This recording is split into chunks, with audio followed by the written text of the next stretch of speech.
ਅੱਛਾ ਚੋਰ ਸਾਹਿਬ, ਤੁਸੀਂ ਯਾਦ ਹੈ ਆਪਣੀ ਇੱਕ ਬਹਿਸ ਹੋਈ ਸੀ ਜੀ ਕਿ ਜੀ ਤੁਸੀਂ ਕਿਹਾ ਸੀ ਯਾਰ ਇਸ ਟਾਈਮ ਜਿਹੜੇ ਹਾਲਾਤ ਚੱਲ ਰਹੇ ਨੇ ਨਾ, ਮਰਦ ਤੇ ਔਰਤ ਦੋਵਾਂ ਨੂੰ ਕਮਾਉਣਾ ਚਾਹੀਦਾ ਹੈ। ਮੈਂ ਤੁਹਾਨੂੰ ਉੱਥੇ ਗੱਲ ਕਹੀ ਸੀ ਕਿ ਇਹ ਮਰਦ ਦਾ ਹੀ ਹੌਸਲਾ ਹੈ, ਖੂਨ ਪਸੀਨੇ ਦੀ ਕਮਾਈ ਹੈ। ਦੁਨੀਆ ਦੇ ਕਹਿੰਦੇ ਨੇ ਕਿ ਕੋਈ ਬੰਦੇ ਦਾ ਮਰਦ ਦਾ ਪੈਸਾ ਖਾ ਜਾਵੇ ਨਾ, ਮਰਦ ਉਹ ਚੀਜ਼ ਨਹੀਂ ਬਰਦਾਸ਼ਤ ਕਰ ਸਕਦਾ, ਹਰ ਚੀਜ਼ ਬਰਦਾਸ਼ਤ ਕਰ ਲੇਗਾ ਤੇ ਉਹਦੇ ਹਲਕ ਚੋਂ ਵੀ ਕੱਢ ਕੇ ਲੈ ਆਏਗਾ ਪੈਸਾ, ਜੋ ਉਹਦੇ ਕਿਸੇ ਦੇ ਹਲਕ ਚੋਂ ਕੱਢ ਕੇ ਆਪਣੇ ਵੀਡੀਓ ਨੂੰ ਖਵਾ ਦਿੰਦਾ ਹੈ। ਇਹ ਹੌਸਲਾ ਔਰਤ 'ਚ ਨਹੀਂ ਹੈਗਾ। ਅੱਲਾ ਨਾ ਕਰੇ ਕਿਸੇ ਮਰਦ ਨੂੰ ਔਰਤ ਦੀ ਕਮਾਈ ਖਾਣੀ ਪਵੇ, ਲੇਕਿਨ ਜਦੋਂ ਔਰਤ ਕਮਾਈ ਖਵਾਏਗੀ ਨਾ, ਤੁਹਾਨੂੰ ਜੁੱਤੀ ਤੇ ਰੱਖ ਕੇ ਪੈਸੇ ਰੋਟੀ ਖਵਾਇਆ ਕਰੇਗੀ। ਬੜੀ ਲਿਖੀ ਗੱਲ ਹੈ ਭਾਈ। ਉਸ ਟਾਈਮ ਤੁਸੀਂ ਐਗਰੀ ਨਹੀਂ ਕੀਤਾ ਸੀ। ਇਹਦੀ ਲਾਈਵ ਐਗਜ਼ਾਮਪਲ ਡਾਕਟਰ ਨਬੀਆ ਜਿਹੜੀ ਹੈਗੀ ਹੈ, ਬੜੇ ਜੀ ਦਾਅਵੇ ਸੀ ਮੁਹੱਬਤ ਦੇ ਇਹ ਇਹ ਪ੍ਰੋਫੈਸ਼ਨਲ ਸਨ ਨਾ, ਇਹਨਾਂ ਔਰਤਾਂ ਨੂੰ ਡਰ ਨਹੀਂ ਸੀ ਕਿ ਮੇਰਾ ਬੰਦਾ ਮੇਰਾ ਕਮਾਏਗਾ, ਇਹ ਸਾਰਾ ਕੁਛ ਹੈ ਮੇਰਾ, ਜੇ ਇਹ ਨਾ ਰਿਹਾ ਤਾਂ ਮੇਰਾ ਤਾਂ ਕੁਛ ਵੀ ਨਹੀਂਗਾ। ਜੋ ਔਰਤ ਦੇ ਅੰਦਰ ਇਹ ਚੀਜ਼ ਨਾ ਹੋਵੇ ਸਰ, ਉਹ ਨਹੀਂ ਵਫਾਦਾਰ। ਉਹਦੇ ਫਿਰ ਇੱਕ ਚੀਜ਼ ਹੁੰਦੀ, ਜਾਂ ਉਹਦੇ ਥੱਲੇ ਲੱਗ ਕੇ ਰਹਿ ਲਵੋ, ਤੁਹਾਨੂੰ ਕੁੱਤੇ ਦੀ ਜ਼ਿੰਦਗੀ ਦੇ ਵਿੱਚ ਤੁਹਾਨੂੰ ਮਨਜ਼ੂਰ ਕਰਨੀ ਪੈਣੀ ਹੈ, ਜਾਂ ਫਿਰ ਤੁਸੀਂ ਸਿੱਧੀ ਜੀ ਗੱਲ ਹੈਗੀ ਹੈ ਆਪਣੀ ਕਮਾਈ ਕਰ ਲਓ। ਜੇ ਔਰਤ ਦੀ ਕਮਾਈ ਖਾਣੀ ਥੋੜਾ ਜਿਹਾ ਤੁਹਾਨੂੰ ਉਹ ਕਹਿੰਦੇ ਨਹੀਂ ਬਗੈਰ ਤੋਂ ਨਾ ਪੈਣਾ ਬਿਲਕੁਲ। ਤੇ ਚੋਰ ਸਾਹਿਬ ਹੁਣ ਉਹਨੇ ਕੀ ਹੈ, ਉਹ ਏਡੀ ਕੀ ਪਹਿਲੇ ਵੀ ਇਹਨੇ ਇੱਕ ਵਾਰੀ ਮਾਰਨਿੰਗ ਸ਼ੋਅ ਦੇ ਵਿੱਚ ਉਹ ਰਲ ਕੇ ਰੌਲਾ ਪਾਤਾ, ਸੋਫੀ ਲਾ ਲਈਆਂ, ਚੀਕਾਂ ਮਾਰਤੀਆਂ ਸੀ, ਮੈਂ ਨਹੀਂ ਤੈਨੂੰ ਮੈਂ ਤੇਰੇ ਸਾਥ ਤੇ ਸੰਤੁਲਨ ਨਹੀਂ ਹੋਣ ਦੂੰਗੀ।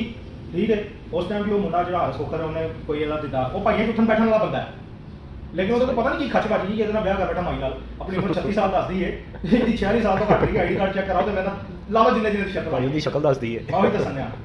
ਉਹਨੇ ਵਿਆਹ ਕਰਾ ਲਿਆ, ਉਹਨੇ ਪਹਿਲੇ ਵੀ ਇਹਨੂੰ ਕਿਹਾ ਕਿ ਚੱਲ ਕੋਈ ਨਹੀਂ ਇਹ ਆ ਜਾ ਕੇ ਤਲਾਕ ਹੋਈ, ਇਹਨਾਂ ਨੂੰ ਤੁੰਨ ਤਾਂ ਫੜ ਗਏ। ਹੁਣ ਕੀ ਇਹ ਕੈਸੀ ਬੇਨਸਲੀ ਨਿਕਲੀ, ਨਹੀਂ ਉਹ ਤਲਾਕ ਲੈ ਕੇ ਕਹਿ ਰਹੀ ਨੰਬਰ ਸੀ, ਉਹ ਇੰਝ ਸੀ, ਉਹ ਇੰਝ ਸੀ, ਉਹਦੇ ਕੋਲ ਇੰਝ ਨਹੀਂ ਸੀ।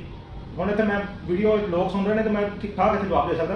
ਉਹ ਸਹਿਰ ਯਾਦ ਸੀ, ਉਹਨੇ ਵੀ ਤਲਾਕ ਦਿੱਤੀ। ਉਹ ਕੀ ਉਹਦੀ ਡਿਮਾਂਡ ਜਾ ਕਰ ਕਹਿੰਦੀ ਕਿ ਮੈਨੂੰ ਮੇਰਾ ਬੰਦਾ ਨਾ ਗਾਲਾਂ ਕੱਢਦਾ ਸੀ, ਮੈਂ ਕਿਹਾ ਇੱਕ ਅਲੱਗ ਕਰ ਲੈ, ਮੈਨੂੰ ਅਲੱਗ ਕਰ ਲੈ ਕੇ ਉੱਥੇ ਗਾਲਾਂ ਕੱਢ ਲਿਆ। ਮੈਂ ਕਿਹਾ ਵੈਰੀ ਗੁੱਡ। ਉਹਨੇ ਵੇਖ, ਹਾਲਾਂਕਿ ਐਕਚੁਅਲ ਸਟੋਰੀ ਪਤਾ ਕਿ ਇਹਨੇ ਤੁੰਨਿਆ ਹੋਣਾ ਕਿ ਆਪਣੇ ਮਾਂ-ਬਾਪ ਛੱਡ ਅਲੱਗ ਕਰ ਰਿਹਾ, ਮੇਰੇ ਨਾਲ ਰਹਿ। ਉਹ ਤਾਂ ਗਾਲਾਂ ਕੱਢਦਾ ਹੋਣਾ ਕਿ ਇਹਨਾਂ ਨੇ ਮੈਨੂੰ ਪਾਲਿਆ ਪੋਸਿਆ, ਮੈਂ ਕਿਉਂ ਰਵਾਂ ਅਲੱਗ ਘਰ ਵਿੱਚ। ਮੈਂ ਆਪਣੇ ਮਾਪਿਆਂ ਨੂੰ ਕਿਉਂ ਛੱਡਾ? ਇਹ ਕਹਿੰਦੀ ਵੀ ਕਿ ਮੈਨੂੰ ਗਾਲਾਂ ਕੱਢਦਾ ਸੀ, ਮੈਂ ਮੈਨੂੰ ਗਾਲਾਂ ਕੱਢਣ ਵਾਸਤੇ ਅਲੱਗ ਘਰ ਚ ਲੈ ਜਾ। ਇਹ ਕਦੀ ਕਿਸੇ ਬੁੱਢੀ ਨੂੰ ਡਰ ਹੋਵੇ ਨਾ ਬੰਦੇ ਦਾ ਕਿ ਯਾਰ ਇਹ ਬੰਦਾ ਤਾਂ ਮੈਂਟਲ ਟੈਪ ਹੈ, ਕੁੜੀਆਂ ਨੂੰ ਲਿੱਤਰ ਚਿੱਤਰ ਮਾਰੇਗਾ, ਉਹ ਫੈਮਿਲੀ ਚ ਰਹਿਣਾ ਪਸੰਦ ਕਰੇਗੀ ਕਿ ਇਹਦੇ ਘੱਟੋ ਘੱਟ ਮੈਨੂੰ 4 ਵਜੇ ਛੁਡਾਉਂਦੇ ਹੁੰਦੇ ਨੇ। ਬਿਲਕੁਲ, ਇਹ ਤਾਂ ਸਾਈਕੋ ਪੇਸ਼ੈਂਟ ਕਰ ਗਿਆ ਮੈਨੂੰ।